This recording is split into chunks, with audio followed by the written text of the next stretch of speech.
श्रीपाद श्रीवल्लभचरित्रामृत अध्याय 20 श्रीपादांचे दिव्यमंगल स्वरूप. मी सकाळीच श्रीपाद प्रभूंच्या दर्शनासाठी कुरगड्डेला आलो. श्रीपादांच्या दिव्य शरीरातून तेजोमय किरण बाहेर पडत असल्याचे मला दिसले. त्यांच्या पाणीदार नेत्रांत शांती, करुणा, प्रेम, ज्ञान, ज्योती स्वरूपात ओसंडत होते. त्यांच्या सहवासात असणाऱ्या भक्तांना शांती, करुणा, प्रेम, ज्ञान यांची काही प्रयास न करता प्राप्ती होत असे. इहलोकात ते एकमेव प्रभू स्वरूप होते. निराकार तत्व साकार करून सगुण रूपाने मानवाकार घेऊन डोळ्यासमोर दिसल्याने मी आनंदाने भावविभोर झालो. श्रीपादांच्या अनुग्रहामुळे त्यांच्या जवळ येऊन नमस्कार करण्याचे भाग्य मला लाभले. त्यांच्या मुखाकडे पाहताच एक अलौकिक शांती, वात्सल्य, प्रेम माझ्या अंतरंगात व्यापून माझ्या मन, शरीर आणि हृदयास अवर्णनीय आनंदाची अनुभूती झाली. मी श्रीपादांच्या चरणांना अत्यंत श्रद्धाभावाने स्पर्श केला. माझे शरीर त्या स्पर्शाने हलके हलके वाटू लागले. माझ्या डोळ्यांतून तेज बाहेर आल्यासारखे वाटले. माझ्या शरीरातील प्रत्येक अवयवांतून काळे तेज बाहेर येत होते. त्या तेजाने माणसाचा आकार धारण केला. तो आकार माझ्यासारखाच होता. श्रीपादांनी मंद हास्य करीत मला प्रश्न केला, तुझ्यासारखा आकार असलेला तो कोण आहे, ते कळले का? मी म्हणालो, स्वामी, तो आकार मी पाहिला तो माझ्यासारखाच वाटला, परंतु माझ्या शरीरातून कसा बाहेर आला ते कळले नाही. ती आकृती कोणाची होती तेही कळले नाही. त्यावर श्रीपाद प्रभू म्हणाले, ते तुझे पाप शरीर होते. तो तुझ्यातील पापरूपी पुरुष होता. आता तुझ्या शरीरात राहिलेला पुण्य पुरुषच आहे. प्रत्येक मानवाच्या देहात एक पाप पुरुष आणि एक पुण्य पुरुष असतो. या जोडीचे विभाजन होऊन पाप पुरुष जेव्हा निघून जातो तेव्हा तीच मुक्तीची अवस्था असते. ब्राह्मण कुलात जन्म घेतल्यावर निष्ठावंत होऊन पाप शरीराचे दहन करून उरलेल्या पुण्य शरीराचा आपल्या उत्तम कर्मांनी उद्धार करावा. ब्राह्मणांनी आपल्या यजमानांकडून वेदशास्त्रातील विहित कर्म करून घेताना आपल्या उपजीविकेपुरतेच धन घ्यावे. अशा प्रकारे न केल्यास ब्राह्मणास यजमानाच्या पापांचे वाटेकरी व्हावे लागते. त्या पापांना ब्राह्मणांनी आपल्या तमोगुणरूपी अग्नीत दहन करावे. अशा प्रकारे जीवन जगणारा ब्राह्मणच ब्रह्मत्वास प्राप्त होतो. अन्यथा तो जातीनेच केवळ ब्राह्मण असतो. ब्रह्मज्ञानी ब्राह्मण नव्हे. आमचे आजोबा बापण्णाचार्युलू, वडील अप्पल राजा शर्मा हे दोघे सद्ब्राह्मण होते. माझी आजी आणि माता सुमती महाराणी या दोघी परमपवित्र स्त्रिया होत्या. त्यांचे केवळ स्मरण केल्यानेच लक्ष लक्ष पापे नाहीशी होतात. असे बोलणे झाल्यावर श्रीपाद प्रभूंनी क्षणभर मौन धारण केले. नंतर आपल्या उजव्या हाताच्या बोटांनी भूमीस स्पर्श केला. त्यावेळी त्यांच्या डाव्या बाजूने प्रकाशाचा एक झोत निघाला आणि यज्ञासाठी लागणारी साधनसामुग्री प्रकट झाली.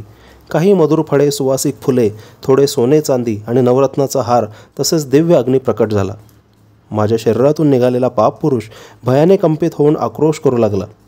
श्रीपाद प्रभूंनी त्या पाप पुरुषाला नेत्रांनीच अग्नीत भस्म होण्याची आज्ञा केली. त्यानुसार तो अग्नीत पडून भस्मसात झाला. माझ्या शरीरात अग्नीचा भडका उडाला. स्वामी, मला वाचवा अशी विनंती केली. प्रभूंच्या नेत्रांतून एक दिव्य तरंग निघून मला स्पर्शून गेला. माझे शरीर त्या तरंगाने शीतल झाले. माझी कुंडलिनी शक्ती जागृत झाल्यासारखे वाटले. माझ्या नाडीचे स्पंदन थांबले. हृदयाचे ठोके थांबल्याप्रमाणे वाटले आणि मी समाधी अवस्थेत गेलो. मध्यान्ह काळ झाला होता. त्या दिवशी गुरुवार होता. श्रीपाद स्वामी स्नान आटोपून भक्तांच्या मेळाव्यात येऊन बसले होते. भक्तजनांनी समर्पित केलेल्या भिक्षा अन्नाला श्रीपादांनी आपल्या दिव्य हस्तांनी स्पर्श केला. कमंडलूतील जलाने जमलेल्या भक्तांवर प्रोक्षण केले. भिक्षेतील थोडे अन्न काकबडीसाठी काढून घेतले.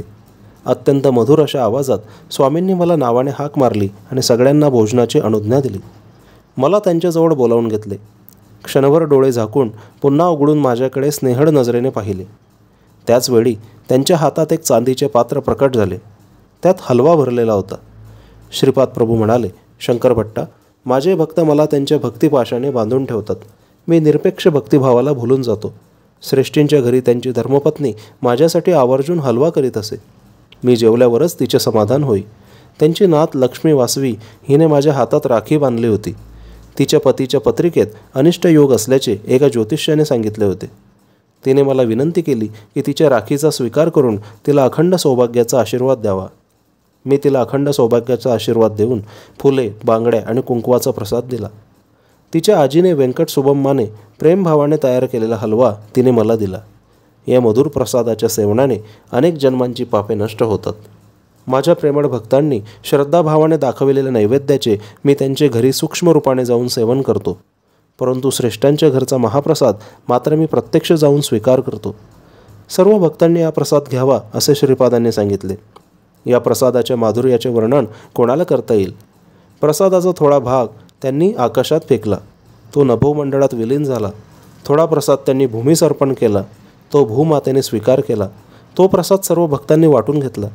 कोणाशी निराश करायचे नाही असा श्रीपाद प्रभूंचा स्वभाव होता. कितीही प्रसाद वाटला तरी तो कमी होत नव्हता. याच वेळी पद्मशाली कुलातील गुरुचरण नावाचा एक भक्त तेथे आला. त्याला श्रीपाद स्वामींनी चांदीच्या पात्रातील प्रसाद दिला. तो त्याने मोठ्या श्रद्धाभावाने खाल्ला. नंतर स्वामींच्या आदेशानुसार ते चांदीचे पात्र कृष्णा नदीच्या पात्रात सोडून दिले. यानंतर श्रीपाद प्रभू म्हणाले, पद्मशाली कुलातील माडेय गोत्र असणारे लोक कालांतराने मांस भक्षण करणारे झाले. माझ्या सानिध्यात काही कारण नसलेले कार्य कधीच होत नाही. गुरुचरणा तू कित्येक दिवसांपासून मला नैवेद्य दाखवून श्री गुरु शरणम स्वामी शरणम असे नामोच्चारण करीत पवित्र जीवन व्यतीत करीत आहेस. आज तुला श्री गुरूंच्या करकमलातून महाप्रसाद मिळाला. तुला कळलेले गुरुतत्व या शंकर भट्टास सांग.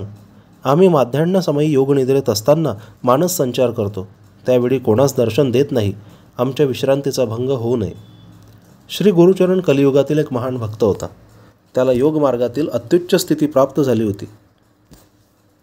त्याला शंकर भट्ट म्हणाला, हे महापुरुषा, गुरुतत्वाचे ज्ञान मला देऊन कृतकृत्य करावे. यावर गुरुचरण म्हणाले, अनंत कोटी ब्रह्मांडात उत्पत्ती स्थिती आणि लय हे ज्यांच्या केवळ संकल्प मात्रानेच होते असे श्री दत्तात्रेय प्रभू निर्गुण निराकार स्वरूपातून श्रीपाद श्रीवल्लभांच्या स्वरूपात साकार रूपाने अवतरित झाले आहेत. त्यांना साकार समजणे महादोषास्पद आहे. कारण ते साकार रूपात असले तरी निराकारच आहेत. सगुण दिसत असले तरी निर्गुणच आहेत. एका देवतेच्या रूपात दिसत असले तरी सर्व देवता त्यांच्यामध्ये सामावलेल्या आहेत. ते सर्व योगमार्गांचे श्रेष्ठ गुरु आहेत. सृष्टीतील अनेक महर्षींनी आपापल्या साधन वैशिष्ट्याने साक्षात्कार करून घेतलेल्या देवतांचे स्वरूप म्हणजेच श्रीपादांचे दिव्य रूप होय. पूर्वकाळापासून महर्षींना अनेक दिव्य शक्ती प्राप्त होत्या. वशिष्ठ ऋषी हव्ययुक्त यज्ञ करीत असत. विश्वामित्र ऋषी हव्य सामुग्रीशिवाय यज्ञ करीत. जमदग्नी ऋषी विश्वामित्र ऋषींचे अनुकरण करीत. आपले श्रीपाद प्रभू सर्व प्रकारच्या यज्ञांचे समर्थन करीत. कोणतेही कर्म करण्यास अथवा न करण्यास किंवा वेगळ्या पद्धतीने करण्यास त्या कर्माचे किंवा मंत्रांचे रहस्य जाणण्यास ते समर्थ होते. श्रीपाद प्रभू सर्व समर्थ असून सर्व कर्मांचे रहस्य जाणणारे असल्याने त्यांना त्या त्या व्यक्तींच्या आचरणाचे सूक्ष्म ज्ञान होते. बापण्णाचार्युलू, नरसिंह वर्मा, व्यंकटपय्या श्रेष्ठी यांना अनेक प्रकारचे योगाचे ज्ञान होते. सर्व शक्तीमध्ये प्रेमशक्ती सर्वात श्रेष्ठ आहे.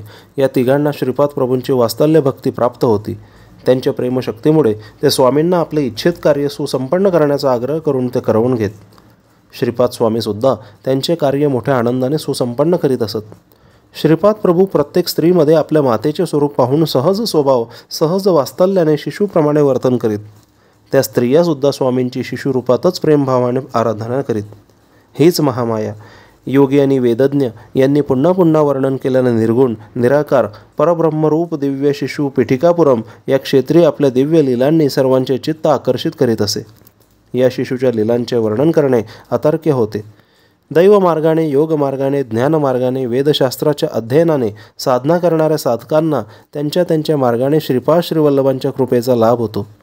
यानंतर शंकर भट्ट त्या महान भक्त श्री गुरुचरणांना म्हणाले, महाराज, आपणास श्रीपाद स्वामींचे प्रथम दर्शन कसे झाले तो कथाप्रसंग सांगून माझा उद्धार करावा. गुरुचरण म्हणाले, हे ब्राह्मणोत्तमा, तुम्ही अत्यंत धन्य आहात. तुम्हाला श्रीपाद प्रभूंच्या दिव्य लीलांचे समक्ष दर्शन पूर्वजन्मीच्या सुकृतामुळेच घडले. तुम्हास प्रतिदिन स्वामींच्या करुणाकटाक्षाचा लाभ होतो. मी देवभक्त कुटुंबात जन्मलो. लहानपणापासूनच मी आमचे कुलदैवत श्री दत्तप्रभूंची भक्ती करीत आहे. आमच्या कुटुंबात अनेक आर्थिक समस्या होत्या. मी दत्तात्रयांची अत्यंत श्रद्धेने आराधना करीत होतो, परंतु समस्या कमी होत नव्हत्या. आमच्या गावातील काही लोकांनी मला सल्ला दिला की तुझ्यावर श्री दत्तात्रयांची कृपा नाही, तू दुसऱ्या कुलदेवतेची निवड करून त्यांची आराधना कर. असे केल्याने तुझ्या संकटातून निवारण होईल. मी त्यांच्या मतास सहमत होऊन रात्री झोपलो. मला स्वप्नात एक भयंकर कसाई दिसला. तो प्रेमाने शेळ्यांचा सांभाळ करीत असे, परंतु दररोज तो काही शेळ्यांचा बळी देत असे. त्याच्या हातातील कोयता पाहून मी भयभीत झालो. तो मेघाप्रमाणे गंभीर स्वरात म्हणाला, मी दत्त आहे. तू कोणत्याही देवदेवतांची आराधना केली तरी त्या स्वरूपात मीच असतो. तू आराधना करणाऱ्या देवास नामरूपाने बदललेस तरी मी बदलणारा नाही. मी तुला कधीच सोडणार नाही. तू माझी छाया आहेस. माझी छाया मला सोडून कशी राहील? समस्त देवदेवतांच्या संकल्पांना आणि समस्त कोटी मानव संकल्पना चालविणारा महासंकल्प मीच आहे. भगवत अवतारातील भगवत स्वरूपाला कांती देणारा असा तो ब्रह्म मीच आहे. वाघाच्या तोंडातून एखादा प्राणी सुटू शकेल, परंतु माझ्या हाती आलेला तू मला कधीही सोडून जाऊ शकणार नाहीस. दत्तभक्तांनी सिंहाच्या छाव्याप्रमाणे शूर असावे आणि भित्रेपणा सोडून द्यावा. मी सिंहासारखा आहे. सिंहांच्या पिल्लांना सिंहांजवळ भय नसते. ते त्यांच्याबरोबर मुक्तपणे खेळत असतात. मी या कोयत्याने तुझा वध करीन. तुझे रक्षण करणारा त्रैलोक्यात कोणी नाही. मी अत्यंत भयभीत होऊन ओरडलो आणि त्याचवेळी माझा स्वप्नभंग झाला. घरातील लोक काय झाले असे विचारू लागले. मी त्यांना स्वप्नातील वृत्तांत कथन केला. आमच्या आर्थिक समस्या दिवसेंदिवस अधिकच वाढत होत्या. कोणत्या जन्मात केलेल्या कर्माचे फलस्वरूप ही दरिद्र अवस्था आम्हास भोगावी लागत होती ते कळत नव्हते. सकाळ होताच एक हरिदास आमच्या घरासमोर आला. त्याच्या हातात चिपड्या होत्या. तो हरिनामाचे गायन करीत होता. त्याच्या डोक्यावर तांदूळाचे टोपले होते. हा एक विचित्र हरिदास होता. त्याच्या टोपलीत एक औदुंबराचे रोप होते. तो दारासमोर उभा राहून तांदूळ देता का असे विचारित होता. मी घरात तांदूळ शोधित असताना एक मुठभर कण्या मिळाल्या. त्या कण्यांचा स्वीकार करून तो म्हणाला, महाराज, काल रात्री एका कसायाने गुरुचरण नावाच्या एका दत्तभक्ताची हत्या केली. आश्चर्याची गोष्ट अशी की त्या दत्तभक्ताचे प्राण त्याच्या शरीरातून निघून या औदुंबराच्या रोपात प्रविष्ट झाले. औदुंबराच्या वृक्षाखाली श्री दत्तप्रभूंचा निवास असतो असे प्रमाण आहे. हे रोप असामान्य आहे. गोदावरी मंडलातील पिठिकापुरम एक महान क्षेत्र आहे. तेथे श्री दत्तात्रेय श्रीपाद श्रीवल्लभांच्या रूपात वास्तव्य करीत आहेत. श्रीपादांच्या आजीच्या औदुंबर वृक्षाचेच हे रोप आहे. हे रोप तुमच्या घरी लावल्यास तुमच्या सर्व कामना पूर्ण होतील. त्या हरिदासाचे वक्तव्य ऐकून मी भ्रमितच झालो. मी म्हणालो, गुरुचरण मीच आहे. माझी हत्या झाली नाही. मी दत्तभक्त आहे. मी स्वप्नात एक कसाई पाहिला होता. तो मला मारून टाकीन असे म्हणाला होता. औदुंबर वृक्ष महिमा. एवढ्यावर हरिदास जोराने हसला आणि म्हणाला, तू म्हणतोस ते खरे का? नाही म्हण. या सृष्टीत असलेले अनेक मार्गांचे आदिगुरु म्हणजे दत्तच आहेत. ते भविष्यात घडणाऱ्या घटना जाणतात. त्यांच्यासमोर आपण अगदी क्षुद्र असतो. पत्रिकेत अनिष्ट काळ असे जरी दाखविले असले तरी गुरुदेव त्यांच्या शिष्याला घोर असा मानसिक त्रास, घोर अपमान पचविण्याचे सामर्थ्य प्रदान करतात. घोर कष्टातून बाहेर काढून त्याचा कर्मक्षय करून त्याला पुनर्जीवन देतात. तसेच अवतारी पुरुष त्यांच्या आश्रितांचे दुःख दूर करून त्यांच्या व्याधी कमी करून त्यांना पुनर्जन्म प्रदान करतात. दत्तात्रेय प्रभू त्यांच्या भक्तांना प्राणशक्ती देऊन त्यांचा नित्य निवास असणाऱ्या औदुंबर वृक्षातून निघणाऱ्या प्राणशक्तीद्वारा आपल्या भक्तांचे रक्षण करतात. अल्पबुद्धीचे साधक मात्र असे समजतात की त्यांच्या शरीरातील प्राणशक्तीमुळे ते जिवंत आहेत. खरे तर ती प्राणशक्ती औदुंबर वृक्षातून निघून भक्ताचा शरीर व्यवहार उत्तमपणे पार पाडू शकते. भक्त मरणावस्थेत असल्यास त्या क्षणी औदुंबर वृक्षातून निघालेली प्राणशक्ती भक्ताच्या शरीरात प्रतिष्ठित होऊन भक्ताचे आयुष्य थोडे वाढवते. ही प्राणशक्ती परिपूर्ण असते, कारण प्रत्येक औदुंबराच्या वृक्षामध्ये सूक्ष्म रूपाने श्री दत्तात्रेय प्रतिष्ठित असतात. हरिदासाने सांगितलेला वृत्तांत आश्चर्यचकित करणारा होता. कृष्णदास नावाचा एक व्यापारी त्या मार्गाने जात होता. मी त्या औदुंबर वृक्षाला मोठ्या प्रेमाने आणि भक्तिभावाने वाढवित होतो. काही दिवस असेच गेले. आमचे एक दूरचे नातेवाईक रेशमी कापडाचा व्यापार करीत असत. ते वृद्ध झाले होते. त्यांना मूलबाळ नव्हते. माझ्यावर त्यांचे प्रेम होते. ते आमच्या घरात वास्तव्याला होते. त्यांनी थोडे धन घेऊन रेशमी कपड्याचा व्यापार करण्यास सांगितले. ते सुद्धा आमच्या घरी असलेल्या औदुंबराच्या वृक्षास भक्तिभावाने प्रदक्षिणा घालून श्री दत्तप्रभूंची आराधना करीत. आमच्या घरी कोणतीही आपत्ती अथवा संकट आले असता आम्ही औदुंबराला प्रदक्षिणा घालून आमचे दुःख निवारण करण्यास सांगत असू. आमच्या याचना दत्तप्रभूंना कळत असत. आमची संकटे दत्तकृपेने दूर होत होती. श्री दत्तप्रभूंना नवस केला असता तो औदुंबराच्या वृक्षाकडून पूर्ण होत असे. औदुंबराच्या वृक्षाची सेवा करणे दत्तभक्तांचा महत्त्वाचा विधी होता. घरात औदुंबराचे झाड असणे म्हणजे साक्षात दत्तात्रेयच घरात असल्यासारखे होते. औदुंबराचा महिमा वर्णावा तितकं कमीच. पापकर्माचे फलस्वरूप काटेरी वृक्षाचा जन्म. मी माझ्या व्यापाराच्या निमित्ताने आंध्र प्रदेशात असताना माझ्या भाग्याने पिठिकापुरम क्षेत्री येऊन पोहोचलो.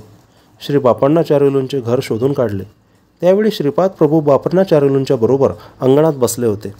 त्यांच्या अंगणात एक काट्याचे झाड होते. त्या झाडाला श्रीपाद प्रभू मोठ्या श्रद्धाभावाने प्रतिदिन पाणी घालीत असत. बापण्णाचार्युलू श्रीपादांना म्हणाले, हे काट्याचे झाड तुला एवढे प्रिय का आहे? संजीवनी वृक्षाचे रोप असते तर त्यावर प्रीती करणे योग्य झाले असते. तू त्या झाडास श्रद्धेने पाणी घातलेस अथवा न घातलेस तरी ते वाढणारच आहे. त्यावर श्रीपाद प्रभू म्हणाले, आजोबा, हे काट्याचे झाड पूर्वीच्या जन्मी आपल्या घराण्यातील विश्वावधानी होते. स्वयंभू दत्तात्रेय बापण्णाचार्युलूंच्या नातवाच्या रूपाने अवतरित झाले आहेत. केवढे हे आश्चर्य! परंतु विश्वावधानी आजोबा परिहासाने म्हणत, केवढा हा देवद्रोह, तेच या जन्मी काट्याच्या झाडाच्या स्वरूपात आपल्या अंगणात स्थित आहेत. मी, आई, मोठे भाऊ श्री विद्याधरी, राधा, सुरेखा, व्यंकटय्या, सुबय्या श्रेष्ठींच्या घरी आणि नरसिंहवर्मांच्या घरी मोठ्या प्रेमभावाने जेवण करीत असू. हे आमचे वर्तन विश्वावधानी आजोबांना मुळीच आवडत नसे. ते क्रोधाने म्हणत, मल्हादी आणि मंदकोटा या 2 कुटुंबातील धर्मभ्रष्ट करणाऱ्यांना ब्राह्मण समाजातून बहिष्कृत करा. आज तेच आजोबा काट्याच्या वृक्षरूपात दिसत आहेत. श्रीपाद श्रीवल्लभ प्रत्यक्ष दत्तात्रेय आहेत याचे प्रमाण काय? असे तर्ककुतर्क करणारे विश्वावधानी आजोबा या काटेरी वृक्षाच्या रूपात जन्मले आहेत असे सांगून श्रीपाद प्रभू पुढे म्हणाले, माझी आई सर्व सौंदर्य स्वरूपणी सुमती महाराणीस श्रेष्ठी आत्या घरची लेक मानित. एकदा त्यांनी तिला सन्मानाने जेवणास बोलावून तिची नूतन वस्त्रांनी ओटी भरली. यामुळे त्यांना आपल्या जन्म धन्य झाल्यासारखा वाटला. नरसिंहवर्मा आजोबांना विश्वावधानी नेहमी टोचून बोलत. त्याने आपल्या आजोबाची मृत्यूनंतर उत्तरक्रिया व्यवस्थितपणे न केल्यामुळे आणि त्यांचा पापभार अति झाल्यामुळे त्यांना काटेरी वृक्षाचा जन्म मिळाला होता. त्या काटेरी झाडास पाहून व पूर्ववृत्तांत जाणून श्रीपाद प्रभूंना त्यांची दया आली. त्यांनी त्या झाडावर थोडे पाणी शिंपडून ते अंगणातून बाहेर आले. श्रीपादांचे मुग्ध मनोहर रूप पाहून मला आनंदाचे भरते आले आणि नेत्रांतून आनंदाश्रू वाहू लागले. मी श्रीपाद प्रभूंच्या दिव्य चरण कमलांवर आपले मस्तक अत्यंत नम्र भावाने टेकविले. श्रीपादांनी मोठ्या प्रेमभराने मला कुरवाडले आणि म्हणाले, हे गुरुचरणा, उठ, हा काय वेडेपणा, तू पूर्वजन्म घेऊन माझ्याकडे आला आहेस. मी कापडांचा व्यापारी असल्याचे ओळखून बापांना चारिलू म्हणाले, आमच्या सोनुल्यासाठी तुझ्याकडे कपडे आहेत काय? मी श्रीपादांना शोभतील असे कपडे काढून दिले. श्रीपाद प्रभू गुरुचरणास आत घेऊन आले आणि म्हणाले, आता तुला एक गंमत दाखवितो, ती तू बघ. त्यांच्याबरोबर बापांना चारिलू सुद्धा होते. श्रीपाद प्रभू सर्वांना त्या काटेरी झाडाजवळ घेऊन गेले आणि म्हणाले, हे विश्वन्ना आजोबा, तुमच्या मुलांनी श्रद्धारहित श्राद्धकर्म केल्याने आणि बापांना चारिलूसारख्या महापुरुषांची अकारण निंदा केल्याने तुम्हाला ही काटेरी झाडाचा जन्म झाला. हा गुरुचरण तुमचा पूर्वजन्मीचा पुत्र आहे. त्याच्या हातून श्रद्धापूर्ण भावाने मी आपले उत्तर कर्म करून घेईन. यासाठी तुमची संमती आहे ना? हे प्रभूंचे वक्तव्य ऐकून आम्ही सर्व आश्चर्यचकित झालो. त्या काटेरी झाडास आच्छादलेला विश्वावधानींचा प्रेतात्मा म्हणाला, यापेक्षा मोठे भाग्य ते कोणते? श्रीपादांनी गुरुचरणास ते काटेरी झाड उपटून काढून त्यास अग्नी देण्यास सांगितले. गुरुचरणाने श्रीपाद प्रभूंच्या सांगण्याप्रमाणे ते काटेरी झाड उपटून त्याचे दहन केले व नंतर स्नान केले. स्नानानंतर प्रभूंनी त्यास विभूती लावण्यास सांगितले. यावेळी श्रीपाद म्हणाले, भगवान शिव जे भस्म धारण करतात ते महायोगी, महान तपस्वी, महान भक्त, महान सिद्धपुरुष यांच्या मृत्यूनंतर त्यांच्या शरीराच्या दहनाची पवित्र विभूती असते. शिवप्रभूच्या तेजोमय वलयात हे महात्मे ऐक्यस्थितीत विश्राम करतात.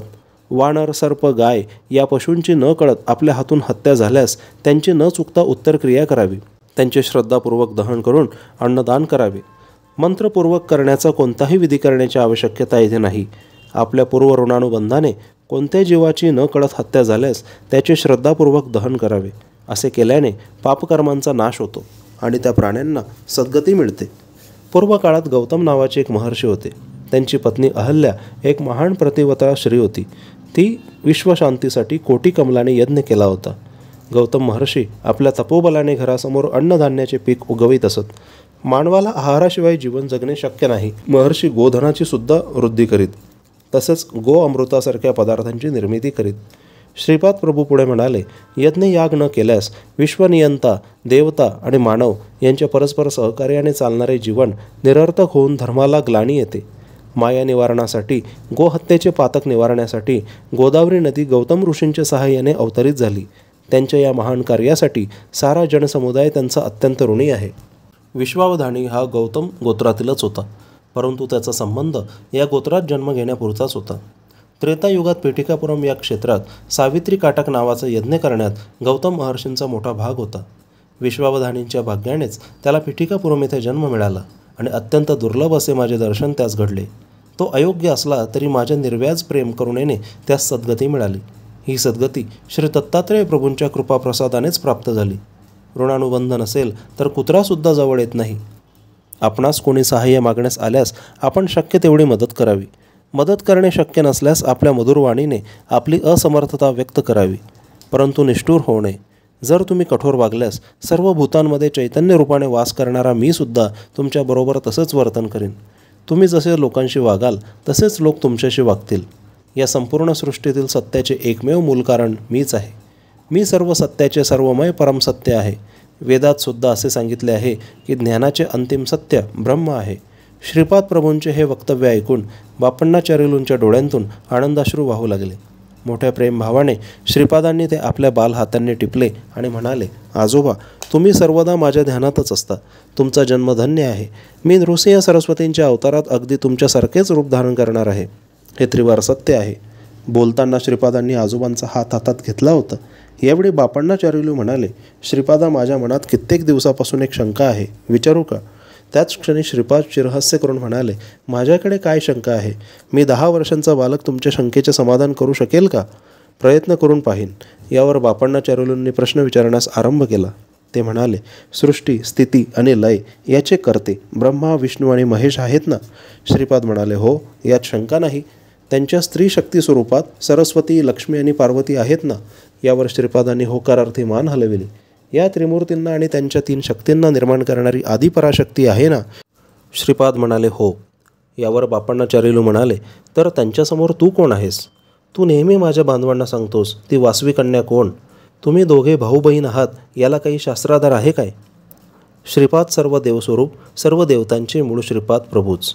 एकानंतर एक असे अनेक प्रश्न ऐकून श्रीपाद प्रभू मुग्धपणे हसले आणि म्हणाले, आजोबा, आताच तुमच्या दृष्टीसमोर काट्याच्या झाडास सद्गती दिली. मी केलेल्या कामास काही शास्त्र प्रमाण आहे काय? यासाठी अशा प्रकारच्या चिकित्सेची गरज नाही. मी योगी असून सर्व योगक्रियांत असतो. यामुळे कोणत्याही भूमिकेत मी समरस होतो. सृष्टी ही माझीच माया आहे. तिलाच आपण सृष्टी मानतो. संपूर्ण सृष्टीत एकच भगवत चैतन्य भरून राहिले आहे. ते विविध स्थितीत आणि विविध अवस्थेमध्ये परिणामाला वशीभूत होऊन राहिले आहे. या परिणामक्रमाला कालाचा आधार आहे. कालाचे ज्ञान प्राप्त होत असल्याने परिणामचक्र अनुभवास येते. या कालाची गणना आकाशातील सूर्य, चंद्र, तारे, ग्रह यांच्या गतिमानाने कळते. अत्री महर्षींना त्रिकालाचे आणि 3 अवस्थांचे ज्ञान होते. या सृष्टीतील एक महान पतिव्रता म्हणून अनुसूया माता प्रसिद्ध पावली. श्रीपाद प्रभू पुढे म्हणाले, मला सृष्टी, स्थिती आणि लय तसेच स्थूल, सूक्ष्म आणि कारण अशा 3 देहांबद्दल आणि भूत, भविष्य आणि वर्तमान कालाबद्दल एकाच कालात अनुभव येतो. यामुळे माझे नित्य वर्तमानच घसते. घडून गेलेले, घडत असलेले आणि पुढे घडणारे हे सर्व मी एकाच काळात अनुभवतो. अशा स्थितीत त्रिमूर्ती, त्रिशक्ती माझ्यात असणे हे आश्चर्याची गोष्ट नाही. त्रिमूर्ती, त्रिशक्ती सृष्टीच्या उत्पत्तीच्या अगोदर आदिपराशक्तीचे रूपाने होते. ही गोष्ट खरीच आहे. मी आणि आदिपराशक्ती दोघे अभिन्न स्वरूप आहेत. यातील एक सूक्ष्म अंश असल्याने समस्त सृष्टीतील मातृगर्भात एक महासंकल्प आदिपराशक्ती रूपाने विलसत असतो. तेच ब्रह्मयोनी स्वरूप आहेत. त्यातूनच त्रिमूर्ती, त्रिशक्तींचा आविर्भाव झाला. त्या आदिपराशक्तीस शक्ती निर्माण करण्याचा संकल्प असो किंवा सृष्टी रचनेचा संकल्प असो, तो कसा संभव आहे याची प्रबोधन शक्ती मीच आहे. यामुळे महासंकल्प स्वरूप मीच आहे. त्या महासंकल्प सिद्धीसाठीच आदिपराशक्तीचा आविर्भाव झाला. तसेच त्रिशक्तीचा आविर्भाव झाला. तो महासंकल्प रूपच परम गुरुस्वरूप आहे. हा अत्यंत रहस्यपूर्ण विषय आहे. या महान संकल्प स्वरूपात संकल्प मिळताच तो तत्काळ सिद्ध होतो. संकल्प होणे आणि सिद्धी पावणे हे दोन्ही एकाच वेळी घडत असते. सर्व शक्तींना एकत्र धरून ठेवणारी मूळ शक्ती मीच आहे. सृष्टीतील माता शिशु संबंध, पिता पुत्र संबंध, पती पत्नी संबंध, भाऊ बहीण संबंध हे अनिवार्य संबंध आहेत. या पवित्र संबंधांना आदर्श स्वरूप म्हणून देवी देवता पृथ्वीवर अवतरित होतात. जीव म्हणजे मायेची शक्ती. मी मायेच्या अतीत असलेली महाशक्ती आहे. मायाशक्ती असो अथवा महाशक्ती असो, ती योगशक्ती मुळेच फलद्रूप होत असते. जी महाशक्ती स्त्री स्वरूपात वासवी कन्यका म्हणून ओळखली जाते, तीच महाशक्ती पुरुष स्वरूपात श्रीपाद श्रीवल्लभांच्या रूपात अवतरली आहे. या दोन्ही शक्तींचा आविर्भाव सुद्धा महासंकल्पाला अनुसरूनच आहे. आदिपराशक्तीची अथवा मूळ दत्त स्वरूपाची आराधना केली असता त्रिमूर्ती आणि त्रिशक्ती अंतर्लीन होतात. या दैवी संबंधांना आणि त्यांच्या तत्वांना त्या त्या स्थितीतील अनुभूती केवळ साधना संपन्न जीवांना अवगत होते. श्रीपाद प्रभूंची आराधना करणाऱ्या साधकांच्या पापांचे निवारण. मृगाजवळ जाऊन त्याला संस्कृत व्याकरणाचा बोध करणे निरर्थक असते. संस्कृत शिकून त्या नीच योनीतून मुक्तता मिळवायची असल्यास मानव जन्मातील मिळणारी समर्थता असणाऱ्या व्यक्तीकडून व्याकरण शिकले पाहिजे. माझा प्रत्येक जीवाशी अंतर्गत संबंध असल्याने मी जीवांचे संस्कार आणि मलिनता स्वीकारतो. प्रतिदिन केलेल्या स्नान, संध्या, जपादिकामुळे जीवांची मलिनता मी दग्ध करून त्याला त्या परिणामांपासून मुक्त करतो. वास्तविक पाहता माझी पूजा करण्याची आवश्यकता नाही. माझी आराधना करणाऱ्या भक्तांचे पाप संस्कार मी आकर्षित करून घेतो. भक्तांनी आपापल्या कुलदैवतांची पूजा केल्यास ती माझ्या स्वरूपाची स्थूल पूजा होईल. ती पूजा केल्याने मिळणारे महाफल माझी आराधना करणाऱ्या भक्तांना मी अर्पण करतो. तुम्ही कर्म न केल्यास तुम्हास फळ मिळणे शक्य नाही, म्हणून मी तपश्चर्या आणि महापुण्य कर्मांचे आचरण करतो. मी अनंत चैतन्य असल्याने उत्तम कर्म करणाऱ्या साधकांना त्यांच्या योग्यतेनुसार कर्माचे फळ तत्काळ मिळवून देतो. माझे आदी गुरुस्वरूप आहे. माता पिता धनदौलत याचे हक्कदार मुले असतात, त्याचप्रमाणे गुरूंच्या तपोशक्तीचे त्यांचे शिष्य वारसदार असतात. भगवान कृष्णांनी गीतेत सुद्धा सांगितले आहे की मानवाला कर्म करणे अनिवार्य आहे. माझ्या तप आराधनेला समाप्ती नाही. श्री दत्तात्रयांप्रमाणेच मी सुद्धा सुलभ प्राप्त दैवत आहे. इतर देवदेवता भक्तांनी केलेल्या तपश्चर्येवर संतुष्ट होऊन त्यांना वर प्रदान करतात. गुरुस्वरूप असलेले श्री दत्तात्रेय त्यांच्या शिष्यांच्या वर प्राप्त करण्याच्या मार्गातील अडचणी आणि दुष्ट शक्तींना आपल्या तपोबलाने दूर करतात. ते अनुग्रह करणारे परम कारुण्यमूर्ती स्वरूप आहेत. आजोबा मला स्मरण करताच प्रसन्न होणारे दैवत असे म्हणतात. सर्वांचे मूळ असलेले गुरुरूप मीच आहे. हे महान करुणेने अवतरित झालेले परम गुरुतत्व स्वरूप असल्याने या अवताराला समाप्ती नाही. माझ्या भक्तांच्या हाकेला मी तत्काळ साथ देतो. माझ्या भक्तांची हाक केव्हा येते याची मी वाटच पाहत असतो. साधकांनी माझ्याकडे 1 पाऊल टाकले तर मी त्यांच्याकडे 100 पावले चालून जातो. आपल्या डोळ्यांच्या पापण्या ज्याप्रमाणे डोळ्यांची काळजी घेतात, याप्रमाणे मी माझ्या भक्तांची काळजी घेऊन त्यांना त्यांच्या संकटांतून अडचणींतून सोडवितो. ही माझी सहज प्रवृत्ती आहे. श्रीपाद प्रभूंच्या या वक्तव्यानंतर मी त्यांना प्रश्न केला, हे महागुरु, मी सोमलता आणि सोमयागाबद्दल अनेकांकडून ऐकले आहे. कृपा करून त्याबद्दल विवरण करून सांगावे.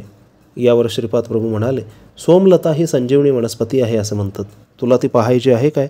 मी होकारार्थी मान हलविली. तत्काळ श्रीपाद प्रभूंच्या हातात संजीवनी वेल प्रकट झाली. त्यांनी ती मला मोठ्या सन्मानाने दिली. तो त्यांचा दिव्य प्रसाद माझ्या पूजा मंदिरात जपून ठेवला आहे. श्रीपाद प्रभू पुढे म्हणाले, ही संजीवनी वनस्पती हिमालयातील पर्वतश्रेणीत, काश्मीरमधील मानस सरोवराजवळ, सिंधू नदीच्या उगमस्थानाजवळ, मल्लिकार्जुन प्रभूंचा नित्यनिवास असलेल्या श्रीशैल्य पर्वतावर, सह्याद्री, महेंद्र देवगिरी, विंध्य पर्वतश्रेणी, बदरी अरण्य प्रांतात मिळते. या मुळीच्या प्रभावानेच लक्ष्मणाची मूर्छा दूर झाली होती. या वनस्पतीच्या सेवनाने अनेक असाध्य रोग बरे होतात. लेपाने आकाशगमन सिद्धी प्राप्त झाल्यासारखे वाटते. सेवनाने हाडांना बळकटी येते, नेत्रकांती वाढते, श्रवणशक्ती सुधारते. या मुळीच्या प्रभावाने अग्निभय, जलभय आणि विश्वभय दूर होते. या मूलिकेमुळे अष्टसिद्धी प्राप्त होतात. या संजीवनीच्या झाडाला शुक्ल पक्षाच्या सुरुवातीपासून रोज 1 पान येऊन पौर्णिमेपर्यंत 15 पाने येतात. कृष्ण पक्षाची सुरुवात होताच प्रत्येक दिवशी 1 पान गळून पडते आणि अमावस्येला झाड वाळून जाते. या वाढलेल्या झाडाची एक फांदी रात्री पाण्यात भिजवून ठेवल्यास त्याच्यातून प्रकाश बाहेर पडतो. सह्याद्री पर्वत श्रेणी, भीमाशंकर पर्वताजवळ उरुंचमृग या संजीवनी मुळीचे रक्षण करतात. अमावस्येच्या रात्रीसुद्धा दिव्य कांतीने चमकणारी संजीवनी मुळी शोधणे सोपे होते. श्रीपाद प्रभू पुढे म्हणाले, हे गुरुचरणा, याप्रमाणे 24 प्रकारच्या दिव्य औषधी मुळी आहेत. या सर्व अत्यंत पवित्र आहेत. यांचा आश्रय देवता शक्ती घेतात. पवित्र अशा वेदमंत्रांचा उच्चार करीत अत्यंत विनम्र भावाने या मुळी तोडल्या पाहिजेत.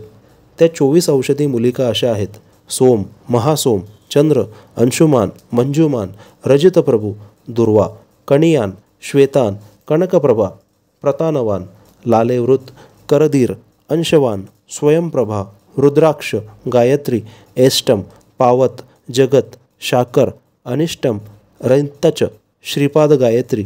मी श्रीपादांचा निरोप घेऊन पिठिकापुरमहून निघालो. मी शंकर भट्टाला वृत्तांत विवरण करून सांगितलं. महागुरूंचा मानससंचार पूर्ण झाला आणि त्यांच्या दर्शनास येण्याची आज्ञा झाली. मी श्रीपाद प्रभूंच्या दर्शनाने धन्य झालो. मला त्यांच्या दिव्य हस्तांनी फळांचा प्रसाद मिळाला. श्रीपाद प्रभू मला म्हणाले, कृष्णा नदी ओलांडून मांचाल ग्रामात जा. या गावाची ग्रामदेवता तुम्हास आशीर्वाद देईल. तिचा आशीर्वाद घेऊन तुम्ही पुन्हा कुरुगड्डीस या. तुम्ही माझ्याजवळ असा किंवा दूर असा, माझे तुमच्याकडे सदैव लक्ष असते हे ध्यानात असू द्या.